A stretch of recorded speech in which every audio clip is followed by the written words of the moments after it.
Yo Gadgetiers, kalau ada satu brand yang belum pernah K7 review dan sebetulnya nggak terlalu nafsu juga nge-reviewnya adalah Tecno. Nggak tahu ya, kayak nggak terlalu menarik aja. Tapi karena permintaannya cukup populer di kolom komentar, ya udah, nih Tecno Pova 4 Pro. Gue beli kemarin harganya kurang lebih 2,8 juta. Coba deh kita lihat ini HP penting atau enggak. Sekalian kita compare tipis-tipis dengan HP lain yang ikut menggunakan SoC yang sama di rentang harga 2 jutaan, yaitu Poco M5 dan Realme 10. Let's go!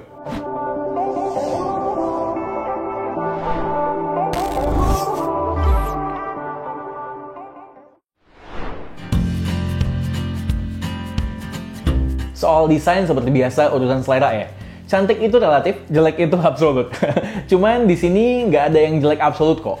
Kalau emang mau yang futuristik gitu, nggak salah ngambil Pova 4 Pro. Kalau mau yang stylish, surprisingly, pick Poco M5. Kalau mau yang minimalis, pilih Realme 10. Cuma karena K2G nggak terlalu suka sama yang namanya glitter gitu kayak di Realme 10, dan selera kami juga nggak terlalu suka sama yang futuristik, M5 warna kuning dengan tekstur leather palsu yang konsepnya ke pixel-pixelan dengan visor yang melintang jadi pilihan gue dan Alexa. Soal material sih sama semua ya, harga segini pasti plastik. Untuk handling satu tangan, paling enak Realme 10. Secara size-nya paling kecil di 6,4 inch versus yang kurang lebih 6,6 inch baik di Pova maupun Poco M5. Balik ke depan, yang paling modern jelas Realme 10 dengan hole punch kameranya. M5 dan Pova 4 Pro masih jadul dengan water drop notch-nya. Cuman Pova 4 Pro unggul di bezel bawah yang nggak setebal M5 dan Realme 10. So, kalian harus pilih yang mana kalian suka. Hal-hal lain soal desain yang bisa jadi pertimbangan ada beberapa juga nih. Tiga-tiganya punya dual slot SIM card beserta satu slot SD card. Lalu ketiganya juga punya headphone jack. Nice. Cuman buat yang nyari stereo speaker, hanya Pova 4 Pro pilihannya. Soundnya juga masih bagus. Kalau Realme 10 menang kenceng doang karena ada Ultra Volume Mode. Tapi sound quality mendingan di Poco M5.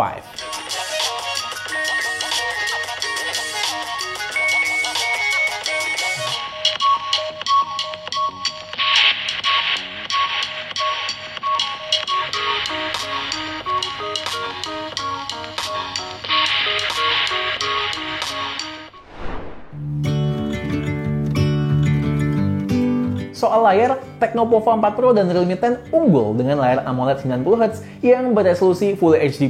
Sedangkan Poco M5 masih IPS nih teknologinya. Urusan warna yang lebih keluar, kepekatan hitam, dan konsumsi daya, layar AMOLED adalah juaranya. Nah, di antara Realme 10 dan Pova 4 Pro, Realme unggul sedikit soal maksimum brightness, terutama di outdoor begini. Tapi sebetulnya nggak terlalu noticeable kok ya. Lalu soal viewing angle, layar Poco M5 paling kurang oke. Lanjut, ketiganya punya refresh rate 90Hz. Cuman yang menurut gue paling konsisten bisa kasih experience yang smooth ketika scrolling di UI adalah Realme 10. Kemungkinan besar pengaruh UI yang lebih ringan juga dibanding Pova 4 Pro dan Poco. Kekurangan Pova 4 Pro ada di proteksi layarnya yang nggak disebutkan diperkuat Gorilla Glass atau enggak. Sementara Poco M5 dan Realme masing-masing udah pakai Gorilla Glass 3 dan 5. Oke, kita masuk ke performa. Semuanya pakai SoC MediaTek Helio G99. Realme 10 punya varian RAM 4 dan 8GB, tapi yang gue pakai ini yang 8GB ya. Sedangkan Pova 4 Pro cuman ada 8GB, sementara Poco M5 memang RAM-nya maksimal di 4GB. Soal AnTuTu, ini nggak bisa diadu ya, karena entah kenapa Poco cuman bisa pakai yang AnTuTu Lite. Pova 4 Pro dan Realme 10 sih kurang lebih 370 ribuan. Poco dengan AnTuTu Lite dapat 330 ribuan. Untuk 3D Mark Wildlife Stress Test, hasilnya sama stabil, kurang lebih di 99%-an. Cuman emang Realme 10 itu punya skor tertinggi dan terendah yang lebih tinggi dibanding kedua HP lainnya. Masuk ke gaming, karena chipsetnya sama, kekurangannya pun sama rata, yaitu opsi grafis yang serba di lock. Main Apex Legends, FPS mentok di high 40 FPS, apapun opsi graphic quality yang kalian pilih. PUBG, settingan cuma bisa dari Smooth Ultra sampai HD High, nggak bisa 60 FPS sama sekali. Di tes ngegame LOL Wild Rift pada settingan grafis performance, ketiganya bisa stabil di 60 FPS. Lanjut ke Tower of Fantasy yang lebih berat, dalam settingan Smooth HD dan FPS Max di 90, POVA 4 Pro mantep nih, bisa dapat 70 FPS. Entah kenapa Realme 10 dan Poco M5 kena limit yang cukup strict di 60 FPS, walau FPS Max di game di set di 90. Realme 10 lebih stabil performanya ya, kalau M5 masih suka stutter naik turun gitu. Performa M5 di sini jelas kena hit dari RAM yang cuma 4GB versus 8GB di dua HP lainnya. Enggak, gue bukan bilang RAM ngaruh langsung ke FPS. Cuman karena RAM mepet, lalu Game of Tower Fantasy punya konsumsi RAM yang gede, OS jadi sibuk ngatur space RAM yang tinggal sedikit. Jadi deh, starter tipis kayak begitu. Mumpung ngomongin soal gaming, Tecno POVA 4 Pro punya satu keunggulan mutlak versus pesaingnya, yaitu hardware gyroscope. Dua lainnya masih virtual gyro tuh kalau gue lihat di sensor box. So, buat kalian pemain game FPS yang butuh gyro yang responsif, Tecno POVA 4 Pro adalah pilihannya. Di luar gaming, di keseharian dan di UI, surprisingly atau nggak surprising, Tecno POVA Pro yang paling nggak enak. Banyak banget stutter di sana-sini, apalagi kalau HP-nya abis nggak dipakai beberapa menit, dinyalain, stutter tuh pasti ya. Sementara yang paling was-was si Realme 10 ya, karena UI yang relatif ringan. Nah, usut punya usut, sepertinya stutter di POVA 4 Pro ini disebabkan fitur Extended RAM. Setelah gue matiin, stutter tersebut hampir nggak ada, walaupun masih lebih smooth Realme ya, tapi ya nggak jauh. Lagi pula, RAM 8GB itu cukup banget loh, tanpa di-extend menggunakan space internal storage. Nggak usah lah ngasih beban ekstra ke internal storage yang masih pada UFS 2.2 ini semua. Nggak cukup kenceng juga lagi pula kan si UFS 2.2. By spec, tiga-tiganya cuma punya satu kamera beneran, dan semuanya 50 megapiksel. Kamera-kamera lainnya biasa lah ya, gimmick, ada makro, dan juga ada depth, jadi nggak usah terlalu dihitung banget ya. By megapiksel, yang paling tinggi untuk kamera depan adalah Realme, diikuti Tecno dengan 8 megapiksel, dan Poco M5 5 megapiksel. Untuk hasil jepretan fotonya, masing-masing punya plus minus. Untuk outdoor, gue prefer POVA ketimbang dua lainnya karena nggak terlalu over sharpen dan warnanya nggak lebay. Meski ada green tint yang bisa gue notice. Dynamic range-nya ketiganya oke, tapi begitu masuk indoor lighting, Realme terlihat lebih superior ya, terutama dari sisi detail. Paling soft itu Poco M5.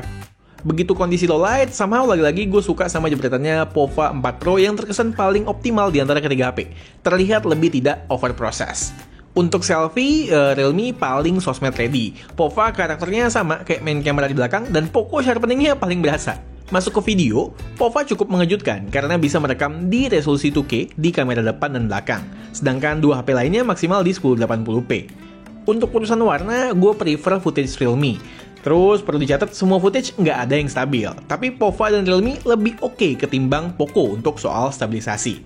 Dynamic range-nya mah 11-12 aja. Karakter video selfie-nya sendiri mirip lah dengan kamera belakangnya.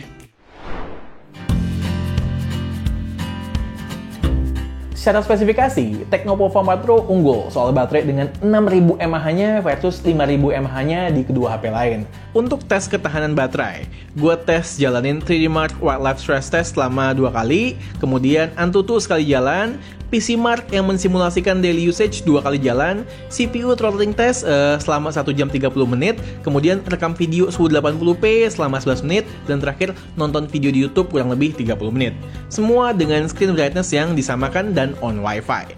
Di akhir set tersebut, Poco paling rendah sisa baterainya, tinggal 61%.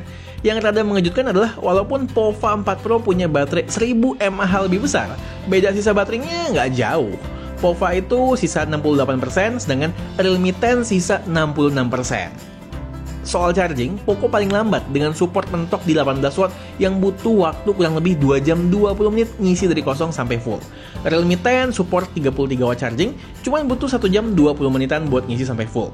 Tecno POVA 4 Pro mendukung 45 watt charging, ini yang paling kenceng ya. Cuman baterainya kan lebih gede juga, so ngisi full perlu waktu sekitar 1 jam 13 menitan.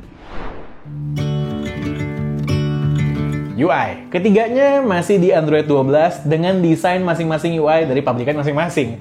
By selera, K2G masih lebih suka UI-nya Realme. Paling light dan nggak neko-neko. Ketiganya masih ada iklannya ya di sana-sini. Dengan Tecno POVA 4 Pro sepertinya paling minim iklannya. Cuma menurut gue ya, UI Tecno tuh harus sadar diri sama spek device yang membawanya deh. Keberatan dan kebanyakan fitur cuy. Contoh ya, HP kayak begini gue rasa nggak perlu deh dikasih fitur kayak sidebar begitu. Berat-beratin. Terus fitur-fitur bawaan tuh emang lengkap sih, cuman ngeberat-beratin user experience lagi-lagi. Ya, to be fair, Poco juga demikian. Cuman itu bukan cerita baru lah ya kan. Ya intinya sih overall, berselancar di UI itu jauh entengan di Realme 10 kemana-mana. Terus soal update. Well, gue jujur kurang berpengalaman sama brand Tecno. Coba drop komen lah di bawah gimana untuk brand ini soal update ya. Kalau gue dengar-dengar H2C juga alias harap-harap cemas soal update. Nggak tahu bener atau enggaknya. Katanya yang udah pakai Tecno jangan terlalu ngarep lah dapetin Android 13.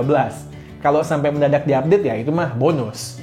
Kalau Poco sih asal device-nya rame yang pakai, update-nya lumayan rajin walaupun nggak bener-bener rutin dan on time. Kalau Realme, sepengalaman gue cukup rutin antara 2-3 bulan sekali untuk mid-range-nya. Beberapa hal lain yang perlu di-note soal ketiga HP ini, vibration motornya sama-sama jelek, khas HP 2 jutaan. Yang paling mending sih POVA menurut gue. Realme 10 paling pelit nih soal NFC. Poco aja yang lebih murah ngasih NFC, POVA juga ada NFC. Terakhir, jelas ya, ketiganya nggak punya rating IP apapun.